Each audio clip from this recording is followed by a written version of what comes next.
देश की राजधानी दिल्ली में बीते शनिवार को ओल्ड राजेंद्र नगर स्थित राव आईएएस कोचिंग सेंटर में हुए हादसे में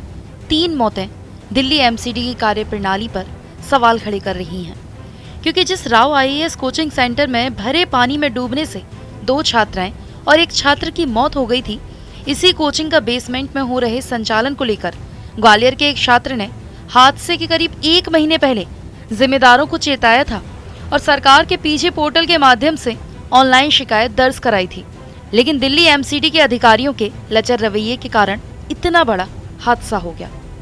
दरअसल ग्वालियर के रहने वाले छात्र किशोर कुशवाहा दिल्ली में रहकर यूपीएससी की तैयारी कर रहे हैं। इस दौरान उन्होंने क्षेत्र में बारिश के समय जल भराव की समस्या को लेकर सरकार के द्वारा संचालित पीजी पोर्टल के माध्यम से राव आईएएस कोचिंग सेंटर की ऑनलाइन शिकायत दर्ज कराई थी। पीजी पोर्टल पर दर्ज शिकायत को दिल्ली एमसीडी के पास ट्रांसफर भी किया गया था, लेकिन इन सब के बावजूद भी इतना बड़ा हादसा हो गया। ऐसे में अब दिल्ली एमसीडी पर सवाल खड़े होना लाजमी है, क्योंकि हादसे से पहले ग्वालियर के रहने वाले किशोर कुशवाहा ने ऑनलाइन कंप्लेंट 26 जून को की थी, जिसमें उसने कहा था कि यहाँ बेसमेंट में जो क्लास चल रही है वो छात्र सुरक्षा के हिसाब से सही नहीं है। उसके बाद छात्र किशोर कुमार द्वारा 15 जुलाई को कंप्लेंट के बारे में रिमाइंड किया गया और फिर एक बार 25 जुलाई को दूसरी बार रिमाइंड किया गया था। लेकिन इतनी बार शिकायत के बावजूद भी दिल्ली एमसीडी के अधिकारियों के कान में जू तक नहीं रेगी, जिसके चलते 3 होनहार छात्रों की जान चली गई। मैंने पीजी पोर्टल के माध्यम से केंद्र सरकार को, उनके माध्यम से राज्य सरकार के माध्यम से एमसीडी को शिकायत गई थी और शिकायत 26 जून 2024 को की गई थी राव आईएएस के बेसमेंट के संबंध में, क्योंकि बेसमेंट में लाइब्रेरी और कक्षाएं संचालित हो रही थी जो कि अवैध और विदाउट एनओसी के हो रही थी, जो कि अलाउ नहीं था।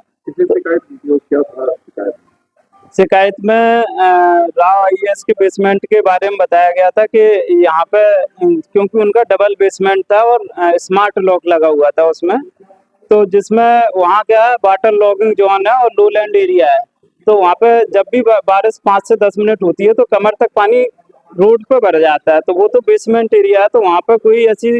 वो नहीं की गई थी जिससे 200-250 छात्र नीचे बैठते थे लाइब्रेरी में, और कक्षाओं में लगभग इतने ही छात्र रहते हैं। तो ये क्या है कि बहुत बड़ी कमी है कोचिंग संस्थान और प्रशासन की तरफ से, जो इस तरह की गतिविधियां करने दे रहे थे। तो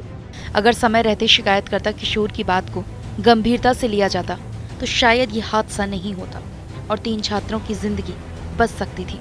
शिकायतकर्ता छात्र किशोर कुशवाहा ने प्रधानमंत्री नरेंद्र मोदी से आग्रह किया है कि वो देश भर में चल रहे इस तरह के कोचिंग संस्थानों का ऑडिट तैयार कर तुरंत उनके संचालन को बंद करवाएं, ताकि दिल्ली जैसे बड़े हादसे को रोका जा सके। ग्वालियर से धर्मेंद्र शर्मा की रिपोर्ट, TV9 मध्य प्रदेश।